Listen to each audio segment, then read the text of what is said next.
দর্শক, এই খবর বিহার থেকে এসছে, যেটা খুবই শকিং।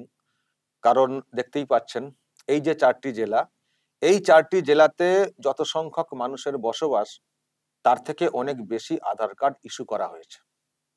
কি করে সম্ভব? যেমন দেখুন, কিষানগঞ্জ, যেখানে 68% মুসলিমের বসবাস, সেই জেলাতে 126% আধার কার্ড ইস্যু করা হয়েছে। তার মানে যদি থাকেন 100 জন, আধার কার্ড ইস্যু করা হয়েছে 126 জনের নামে। বুঝতে পারছেন?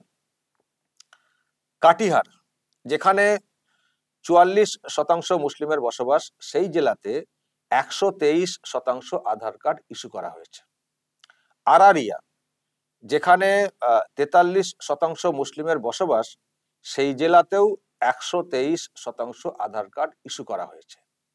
পূর্ণিয়া, যেখানে 38% মুসলিমের বসবাস, সেই জেলাতে 121% আধার কার্ড ইস্যু করা হয়েছে। কি করে সম্ভব? যত সংখ্যক মানুষ আছেন, তার থেকে বেশি আধার কার্ড ইস্যু করা হয়ে গেল। খুবই চাঞ্চল্যকর। প্রিয় দর্শক, আমি শফিকুল ইসলাম এবং আপনারা দেখছেন আরামবাগ টিভি। আর আমি এটাও দেখছিলাম, বিহারের যদি গড় ধরা হয়, গড় আধার সংযোগ, সেটা কিন্তু এখনো 100% হয়নি। 94, মানে ওখানে 6% ঘাটতি আছে। অথচ এই 4টি জেলাতে 100% আপ হয়ে গেছে। ভাবুন কি করে সম্ভব।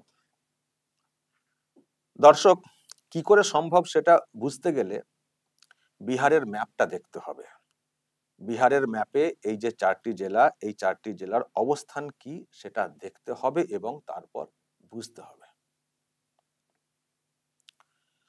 দর্শক দেখুন, এই হচ্ছে বিহারের ম্যাপ। আমি যদি একটু বড় করে দেখাই তাহলে আরো পরিষ্কার হবে, বুঝতে পারবেন যে এই 4টি জেলা কোথায়।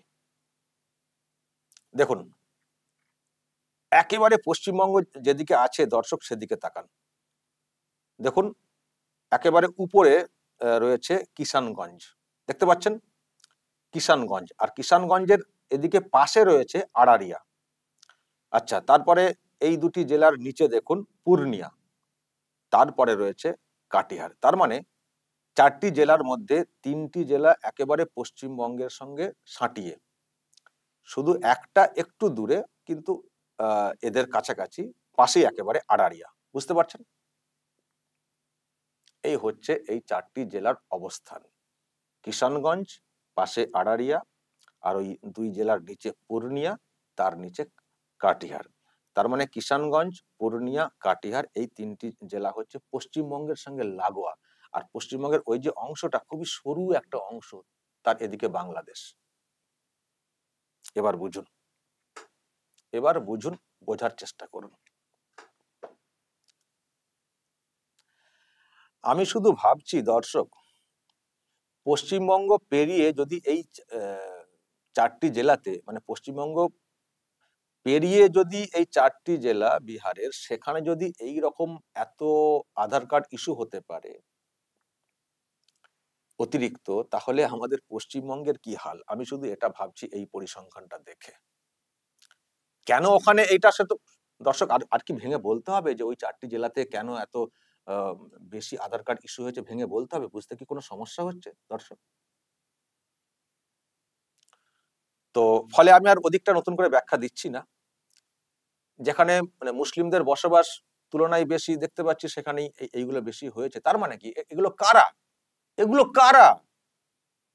এ তো পরিষ্কার যে বাংলাদেশ থেকে অনুপ্রবেশ করে এই পশ্চিমবঙ্গটা টপকে গিয়ে টুক করে ঢুকে পড়েছে, ওখানে গিয়ে ইস্যু, মানে ওই আধার কার্ড বানিয়ে বা কিছু করা হয়েছে, এই তো পরিষ্কার।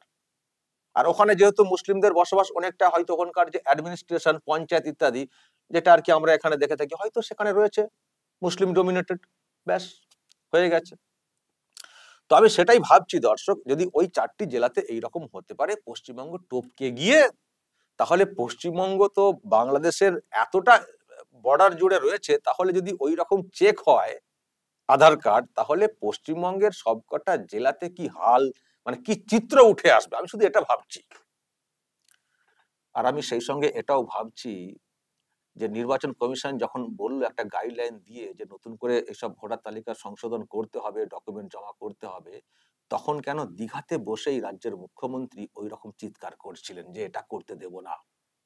এই নির্দেশিকা বিহারকে উদ্দেশ্য করে করা হয়েছে বটে, আমি জানি এটা পরবর্তী সময়ে বাংলাতেও আসবে, বাংলাকে টার্গেট করা হচ্ছে, এটা করতে দেব না, ভোটাধিকার কি কেড়ে নেওয়া হবে, এটা আমি করতে দেব না। দর্শক মনে আছে ওই রথযাত্রা করতে গিয়ে দীঘাতে বসে একটা প্রেস মিট করেছিলেন জরুরি ভিত্তিক, আমার কাছে ডকুমেন্ট এসছে, এই এই কি অর্ডার কপি এসছে বলে বলেছিলেন, মনে পড়ছে?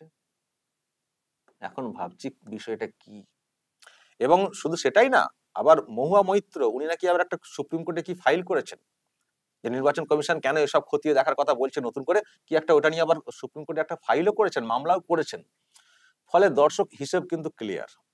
বিহার থেকে যে দৃশ্য সামনে এসছে তাতে আমরা পরিষ্কার বুঝতে পারছি যে যদি ঠিকঠাক এখানেও চেক হয়, আধার কার্ড, যেহেতু আধার কার্ড দেখিয়ে তো ভোট দেওয়া যায়, তো যদি ঠিকঠাক এখানেও চেক আপটা হয় তাহলে এখানে কত অতিরিক্ত আধার কার্ড যে ইস্যু হয়ে গেছে ভাবছি এবং ভাবাচ্ছে দর্শক। আর আমি দেখছিলাম একটা কথা উঠে এসছে যে আধার কার্ড মানেই মানে নাগরিকত্বের প্রমাণপত্র না। এটা ঠিক কথাই এখন বলতে হবেই তো। তো এ তো যা দেখতে পাচ্ছি, আধার কার্ড মানেই নাগরিকত্বের প্রমাণপত্র কি করে বলা যাবে? এই তো সব এত ফেক তৈরি হয়ে গেছে। আমি শুনছি এটাও বলা হচ্ছে, কমিশনও বলার চেষ্টা করছে। তো তার মানে দর্শক এটুকু পরিষ্কার যে গোটা বাংলা জুড়ে তার মানে কি হাল হয়েছে, যদি ঠিক করে এই চেক আপ হয় যেটা বিহারে হচ্ছে বা এই তথ্য উঠে এসছে, তাহলে এখানে একটা মারাত্মক একটা ফিগার যে আসবে সেটা বলার কোনো অপেক্ষা রাখে না। এবং সেটা আমার মনে হয় একেবারে ওয়াকিবহাল রয়েছেন, মানে পরিষ্কার জানেন রাজ্যের মুখ্যমন্ত্রীও বা শাসক মহল। সেই জন্যই নির্বাচন কমিশন যখনই বলছে যে এটাকে আমরা সংশোধন করব, দেখব, খতিয়ে দেখব কিছু, তখনই রে রে করে উঠছে, রে রে করে উঠছে, না ভোটাধিকার কি কেড়ে নেওয়া হবে? ফলে দর্শক, তৃণমূল কংগ্রেসের উদ্দেশ্য কি, তাদের সম্পদ কি, তাদের ভোট ব্যাংক কি, তাদের কৌশল কি, এই সব জায়গা থেকে কিন্তু বিষয়টা উঠে আসছে, মানে উত্তরগুলো উঠে আসছে। দর্শক বলবেন যে প্রশ্ন আমি তুলছি, যে দৃশ্য দেখছেন, যে ফিগার দেখছেন বিহার থেকে, কি করে সম্ভব? আর এই বাংলার সম্পর্কে আপনাদেরই বা কি ধারণা? যদি এখানেও চেক হয় তাহলে ফিগারটা কি দাঁড়াতে পারে? যদি আপনারা কেউ জেলা ভিত্তিক বলতে পারেন, জেলা ধরে ধরে সেটাও বলবেন কমেন্টে আপনাদের ধারণা। যদি আপনাদের কাছে কোনো তথ্য থাকে সেটাও বলতে পারেন। যা বলার বলবেন কমেন্ট বক্সে। নজর রাখবেন আরামবাগ টিভিতে।